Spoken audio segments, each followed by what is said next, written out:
tarde vamos a conversar con el doctor Nelson Eduardo Pérez Agurto. Él es geriatra y esta tarde vamos a conversar sobre la demencia. Buenas tardes, doctor. Gracias por venir a Buenas tardes. Bien, iniciamos esta charla, ¿no? Esta conversación, explicando un poquito acerca de lo que es la geriatría. La geriatría es una especialidad de la medicina que se realiza después de acabado el pregrado, ¿no? En la cual consiste en la atención integral del adulto mayor, es decir, el paciente que está entre los 60 años en adelante, ¿no? Okay. Esa es la rama médica. Así como en el caso de los niños tienen un pediatra que los atiende desde que nacen hasta los 14 años, en este caso mío es el geriatra el que atiende a partir de los 60. Ok, y dentro de la geriatría usted puede ver el tema de la demencia. Claro que sí. La demencia es el tema principal y fundamental dentro de la geriatría porque es una enfermedad bastante recurrente, sobre todo en este grupo poblacional.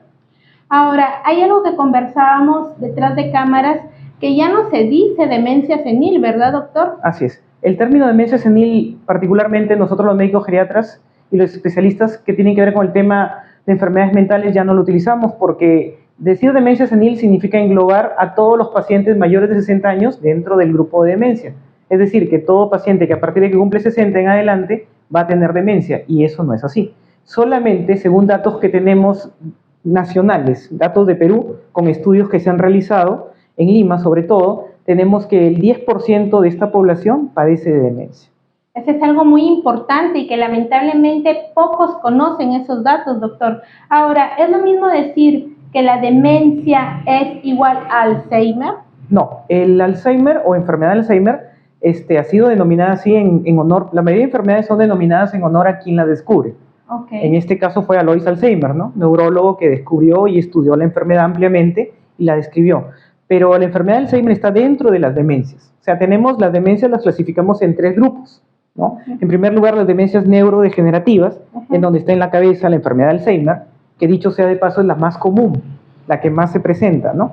Luego viene la enfermedad o la demencia frontotemporal, que es la que está padeciendo el actor Bruce Willis. Se caracteriza por ser una demencia de avance rápido, que complica muchísimo el pronóstico del paciente. O sea, en 6 a 12 meses el paciente puede tener una caída brusca de todas sus funciones cognitivas, ¿no? Y luego viene la demencia de cuerpos de Lewy. Eso es con respecto a las neurodegenerativas. También están las demencias mixtas y las demencias, pues, que tienen que ver, son secundarias, que tienen que ver con enfermedades cardiovasculares, con hipertensión, con diabetes o con daños propios en el cerebro. Por ejemplo, un accidente cerebrovascular, un tumor, una infección, una meningitis, por ejemplo, que pudo ocasionar daño cerebral, y eso está catalogado en otra parte. Sin duda esto es algo muy complejo, ¿cierto, doctor? Pero ¿cuáles son esas primeras señales que nos van ya como dando los signos de alerta de que puede nuestro familiar estar sufriendo de demencia? Ya, bueno, como lo conversábamos, el tema de la demencia es bastante complejo. O sea, en etapas iniciales, hasta para un profesional altamente capacitado y entrenado, es difícil detectar. Hay ciertas, por así decir, ciertas pautas que nosotros utilizamos en el interrogatorio cuando tenemos contacto con la familia que nos hacen sospechar de que un paciente puede tener demencia. Por ejemplo, el primero es el factor hereditario. O sea, si tengo a alguien que los padres tuvieron un diagnóstico de demencia, es como que me ayuda un poco a guiar el diagnóstico. Segundo, ver lo que les decía, si tiene enfermedades metabólicas, por ejemplo, diabetes, hipertensión, o ha tenido algún accidente cerebrovascular. Cuando hablo de accidentes cerebrovasculares, pues la gente normalmente dice derrame, ¿ya? Entonces, hay gente que, por ejemplo, ha sido hipertensa y a los 45 años ha tenido un accidente cerebrovascular que ya causó daño en el cerebro, que ya alteró o destruyó algunas estructuras cerebrales. Entonces, eso me va a generar problemas a largo plazo. Y hay que tener en cuenta que a partir de los 60 años en adelante el cerebro se comienza a encoger cada año, lo que llamamos atrofia cerebral, que es producto del envejecimiento. Así como nos arrugamos por fuera, también por dentro.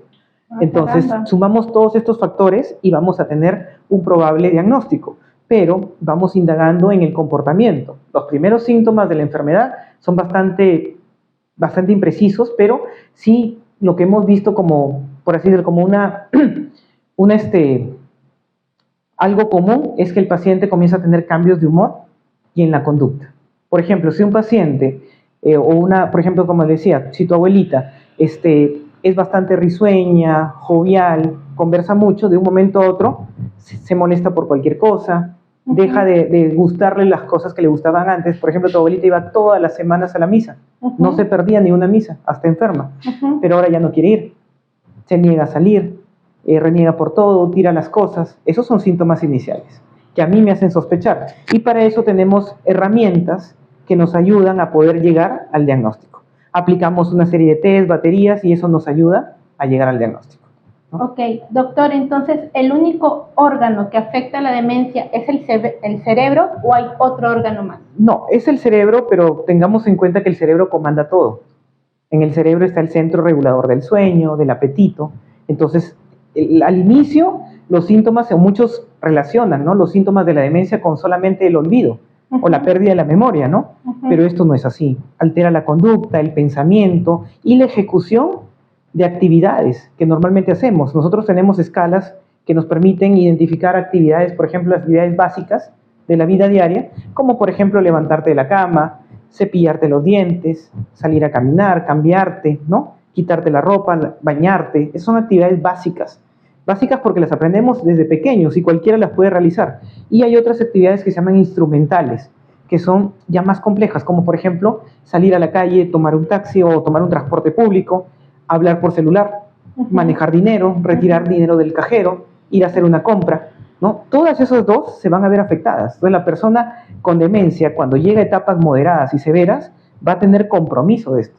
Va a ser una persona que va a ser discapacitada porque va a tener que recurrir a alguien que esté constantemente al cuidado de ella y que no permita que pueda hacer las actividades sola. Es más, nosotros como geriatras detectamos una demencia y el paciente inmediatamente tiene un certificado en el cual es inimputable ante la ley, y si quiere hacer cualquier trámite ante una notaría o un trámite judicial o algo, está impedido de eso. Tienen que nombrarle un curador para que ese curador se encargue de todo lo que el paciente, o sea, como su representante legal, porque el paciente ya no es capaz de tomar decisiones por sí mismas. Tanto así que ahorita, por ejemplo, si tú quieres ir a una notaría con alguien mayor de 75 años, el notario te va a pedir un certificado de salud mental, justamente por ese problema. Ok, ¿y qué tan rápido avanza la demencia? Depende de muchos factores. O sea, lo principal va a ser el ambiente en el que vive el paciente. Siempre que yo evalúo un paciente con demencia, tengo que conversar con la familia, tengo que ver en qué condiciones vive el paciente, quiénes son sus acompañantes y qué tanta tolerancia tiene la familia con la enfermedad. Porque la familia es el sostén de ese paciente. Si yo tengo un paciente que vive con una sola persona, que esta persona está todo el día en la calle, lógicamente que el paciente va a avanzar mucho más rápido en su enfermedad porque no tiene un apoyo o un soporte emocional. Y también hay que tener en cuenta la privación de los sentidos. Yo tengo pacientes que tienen cataratas y no ven. Tengo pacientes que tienen sordera y eso los aísla mucho más. O pacientes que por X motivos no tienen dentadura completa, lo que le llamamos edentulismo, y no se alimentan adecuadamente y comienzan a desnutrirse. Ah, caramba. Así es. Entonces, la participación de la familia en involucrarse en esta enfermedad y en el acompañamiento del paciente es sumamente importante. Así es sumamente importante y hay que tener un dato a la mano. Nosotros ahorita más o menos somos 34 millones de peruanos, ¿no? Siempre digo eso, o sea, según datos estadísticos estamos entre 34 y 35 millones. De esos 35 millones, el 15% son adultos mayores. Estamos hablando de 5 millones de peruanos tienen más de 60 años. Y de esos 5 millones de peruanos, el 10% tiene demencia. O sea, estamos hablando de 500.000 personas en el Perú que padecen demencia. No es una cifra menor, solo que, como le digo, es una cifra que no está bien detallada porque existe un subregistro.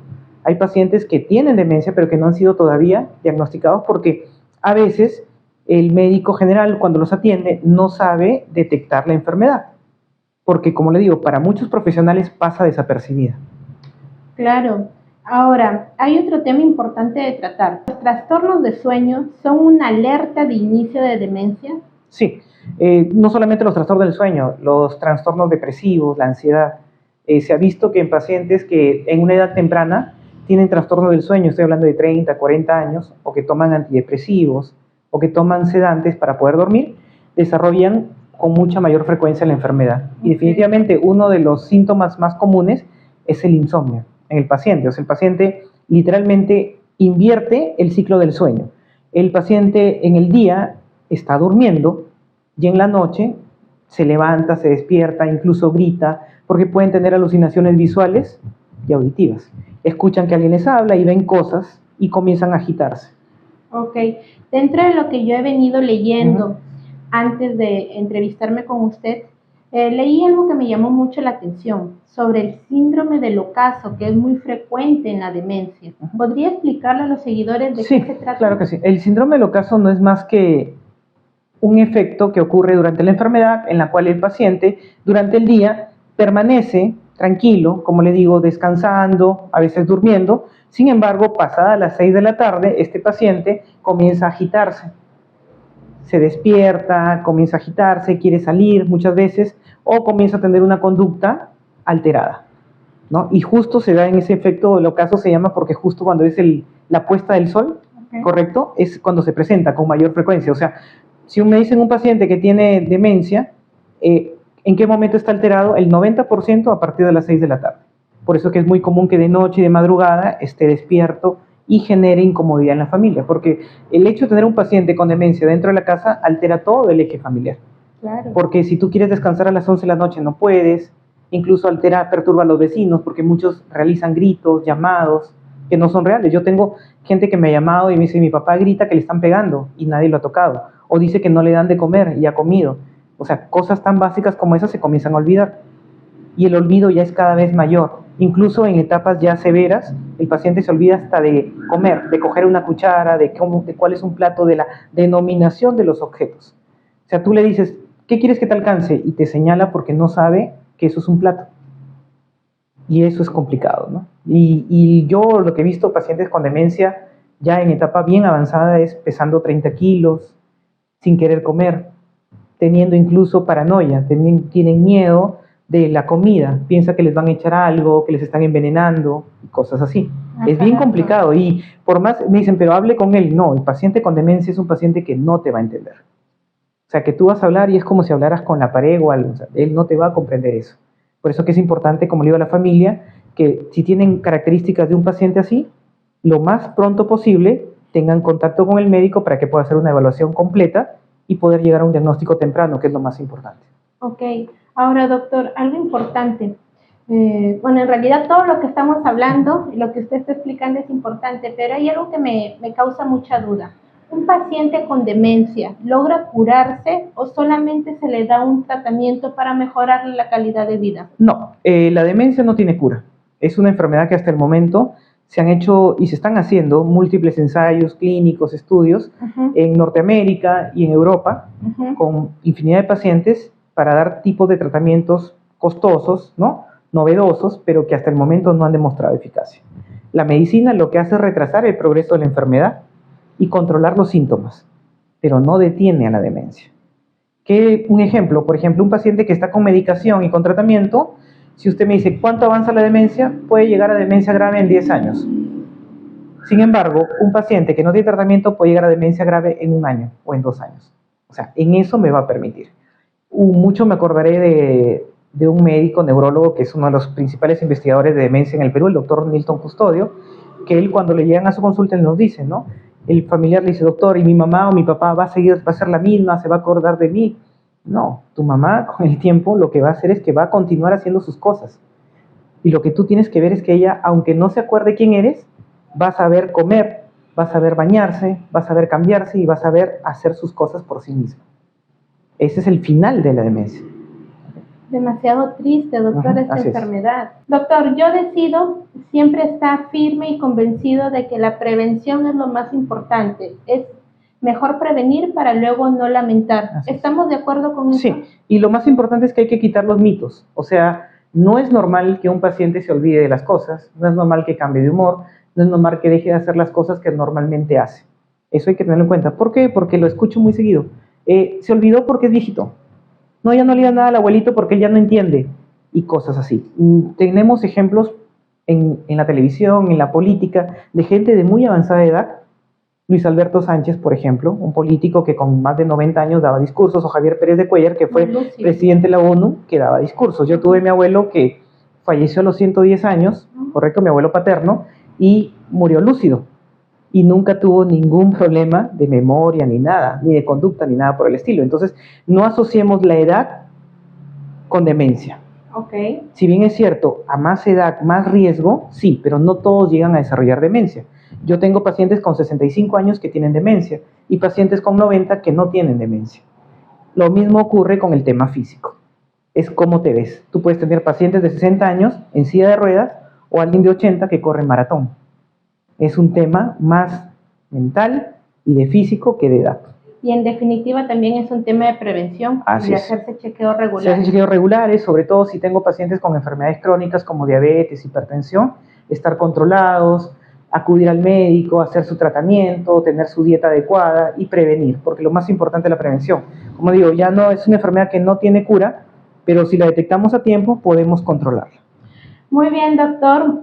Muy interesante la entrevista que hemos tenido el día de hoy con usted. Le agradezco el tiempo de haberse acercado con nosotros esta tarde, Yo Decido, y por habernos ilustrado de este tema que es realmente importante y de que lamentablemente poco se habla, porque se llegan a normalizar esos síntomas de olvido, olvidándose incluso nosotros de que es importante los chequeos diarios. Así es.